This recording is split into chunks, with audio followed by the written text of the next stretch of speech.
part 1 of 2 rappers that got backdoored. Let's go and get into it. Be mindful of the company you keep, especially when you have something to lose. As you rise and reach success, not everyone around you will be happy about it. Jealousy is real, and it can bring out the darkest emotions in people. In this video, we'll be telling the story of multiple rappers whose success created envy, leading those they trusted to betray them in the worst way possible. But before we get into the video, please be sure to like and subscribe. Back those shit. Shout out to that boy Phono. Little Snoop, real name of Darren Ross, was a rapper from Jonesboro, Louisiana. He had a rough and unstable upbringing in an area surrounded by poverty and violence. He grew up in a single-parent household with his mother, as his father was incarcerated for most of his life. With this instability, it's no surprise that it would have an effect on him. According to his mother, Snoop struggled in school and was expelled 3 different times for behavioral issues. Additionally, in his music, he frequently alludes to the time he spent in juvenile detention. Despite the adversity he faced, Snoop didn't let it stop him from pursuing his dreams.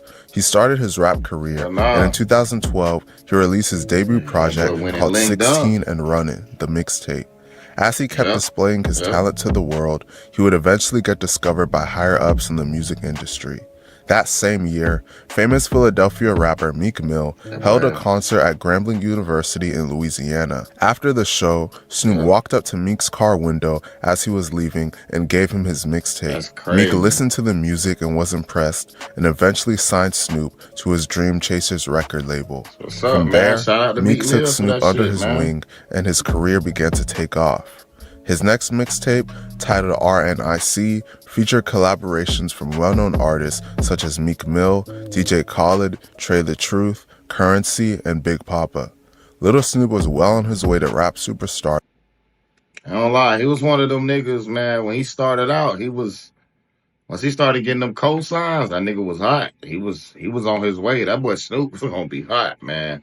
Do your research on Lil Snoop. Until his life was sadly cut short by his own close friend following a petty argument. On June 20th, 2013, Little Snoop was at a house in Winfield, Louisiana with 2 friends named Tony Holden and Little E, real name Edric Stewart. They were playing NBA 2K and decided to place a wager on the game. Little Snoop was allegedly winning the game, and this led to an argument. In the heat of an argument, someone pulled out a gun and shot Snoop multiple times in the chest. Snoop would tragically be pronounced dead at just 18 years old. In the beginning, it was believed that Tony Holden, aged 36, was the one that shot and killed Snoop. In the days following the murder, Tony was arrested and charged with not only first-degree murder, but also armed robbery and illegal possession of a firearm by... Do your research on the old ass nigga on the block hating on the young nigga that's hot. That shit be crazy, dog.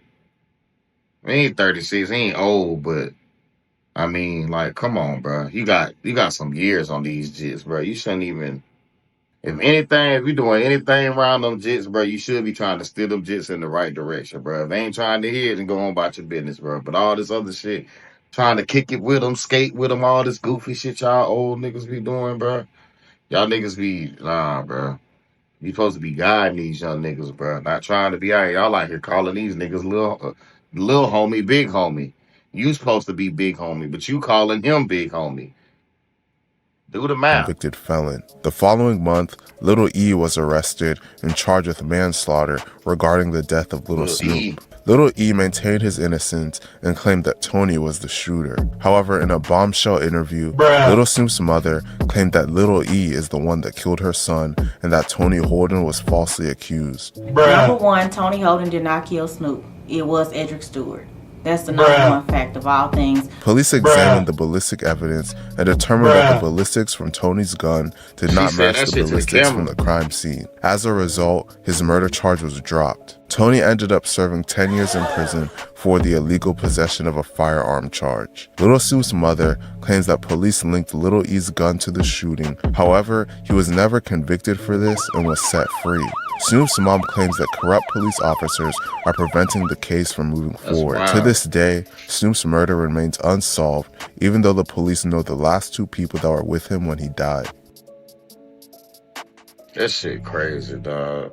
Channel 5 J-Dub, real name Javian Calvin Wright, was born in Fort Worth, Texas on February 5th, 2003. He was from an area of Fort Worth called Stop 6. J-Dub was a blood and a member of a crew called Ape Gang, standing for Apply Pressure Every Time. Ape Gang started when J-Dub was in the 6th grade, so he's an original member. Ape Gang beefs with the whole south side of Fort Worth, but they especially beef with a crew called YTN Murder Gang. J-Dub first started rapping in 2nd grade, but he didn't make music officially until 2019. His first song was called Leg Shot, and he made it after he got shot in the leg. In the song, he taunts his ops for not having aim and shooting him in his leg instead of his head. You little niggas gotta do better. Hit me in the head, shoot better.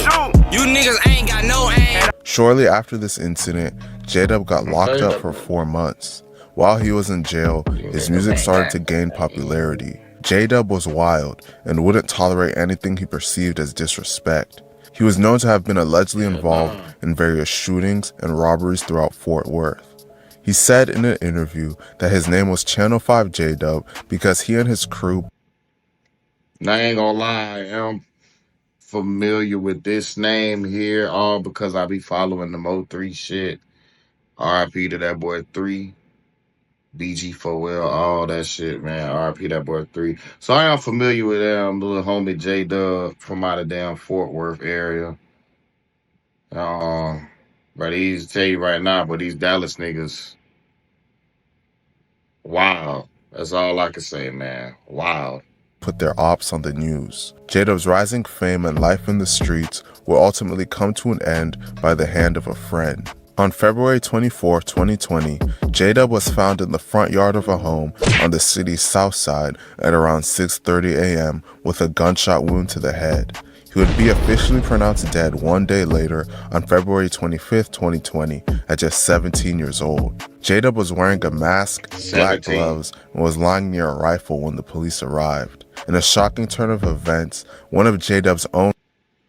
So he was already, sound like he was already suited up trying to put some work in. They found him suited, laying next to the rifle. Do your research, dog. What the fuck? These just be wilding in the streets. Friends, a 19-year-old named David Garcia, would be charged with his murder. It is believed that J-Dub and other members of his crew were allegedly shooting up a house in 4E Murder Gang territory when David accidentally shot him in the head. However, other theories surrounding J-Dub's death have been circulating on the internet. There are some people out there that believe that this wasn't an accident and that J-Dub was actually backdoored by his people. The motive behind J-Dub's death has not been officially confirmed, but it's known that his friends were responsible. We call it whatever, man. It's an accident. Rod K, real name Gerard Bell, was a rapper from Jacksonville, Florida. He was a member of a set called Vontae Land. RIP to that boy Rod K, man. I'm a Florida native. I'm very familiar with Rod K. He was part of the whole Julio, Fulio, Young and Ace. He's part of all that big ass war shit there, man. RIP that boy Rod K. Which is closely affiliated with the gang 6 Block, made famous by the rapper Fulio. Vontae Land is involved in a deadly war with other Jacksonville gangs, such as Sherwood/00, Head First, ATK, made famous by the rapper Young and Ace, NHG, made famous by the rapper Queso, and 1200, made famous by the rappers J. Breezy, Spinna Benz, and Lil Papa. Cool. Rod K eventually started rapping about the life he was living in the streets. He didn't get a chance to release many songs, but purely from a talent standpoint, he might be the best rapper to come out of Jacksonville. Sadly, Rod would lose his life before getting the chance to have a fruitful rap career. The day before Rod K's death, a close friend of his and member of 6 Block named Spaz 2 Times was shot and killed. Spaz was killed at the Hilltop Village Apartments, which is the hood that 6 Block members are known to reside from. If you're from Florida, especially Jacksonville area, You know about Hilltop. Do your homework on Hilltop. It's rumored that someone living in Hilltop allegedly dropped Spaz's location to members of 1200, leading to them killing him. Once members of Vontaeland and 6 Block found out what happened, they would seek retaliation. The next day, on November 20th, 2020, Rod and other members allegedly went to Hilltop to kill the person that set up Spaz 2 times. Once they saw the person, a shootout ensued. The drill went wrong, and Rod K was shot multiple times. In the aftermath, rather than take him to the hospital to give him the best chance to survive, Rod's friends abandoned him and left him in the car to die. His friends most likely abandoned him out of fear of being arrested. Police would arrive, and Rod K would be pronounced dead at the scene at just 22 years old. No one has ever been arrested or charged with his murder. It's crazy how easy it is for people to switch up on their own friends. RIP to Lil Snoop, Channel 5 J-Dub, and Rod K. Let me know what you guys think about RIP to all 3 of them boys, man. RIP to J-Dub, Snoop, Rod K, all 3 of them boys, man. I'm pretty familiar with all 3 of them names, man. Shout out to them boys, man.